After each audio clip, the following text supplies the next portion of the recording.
各位先睇睇呢個短視頻，大約20秒嘅啫。One side recommendation I have is don't worry about squirreling money away for retirement in 10 or 20 years. It won't matter. Either we're not going to be here, or you won't need to save for retirement. If any of the things that we've said are true, saving for retirement will be irrelevant.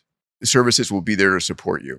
You'll have the home, you'll have the healthcare, you'll have the entertainment. 嗱，佢而家呢個視頻咧，其實短嚟講咧，基本上佢只係講咗一個核心嘅，就係話10至20年之後，大家都唔使去準備咩養老金㗎啦。咁佢呢個視頻出嚟嗰陣時，我覺得好奇怪，會唔會係真嘅，定係話真係 AI 做嘅，就係咩嘢咧？因為我估唔到佢會咁講話，根本人類過咗10年、20年又唔需要再有任何儲蓄嚟養老嘅。咁我就翻去搜索。原來係真嘅，其實2個禮拜前咧就有新聞報道，你自己睇一睇。有新聞報道就佢講過呢啲說話嘅，所以呢個新聞佢講呢句說話咧就係真嘅。咁佢點解會講一句話10至20年之後大家都唔需要儲錢養老咧？因為佢覺得5年之後，嗱5年就佢講喺醫療上嘅話咧 ，AI 啊同埋機械手啊嗰啲咁咧喺醫療上咧已經會有突破。即係話好多人都基本上都會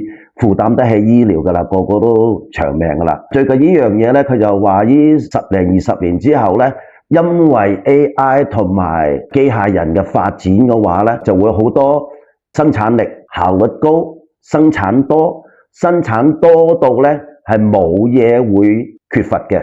包括貨品啦、教育嘅機會啦、醫療啦，乜嘢都大把供應，佢變咗係好平嘅。佢話到時根本就唔會有話所謂貧窮線嘅出嚟㗎啦。到時啲人揾嘢做咧，只不過愛嚟消遣，愛嚟自己滿足自己嘅興趣咁講。咁當然啦，呢啲說話出嚟之後，喺國外嚟講引起好多爭議啦。你咁樣講嘢會唔會有少少誤導呢？係咪真係會變成咁呢？大家不妨思考一下佢呢啲咁嘅講法。關注我投資理財不迷路，大家好，我係詹教授。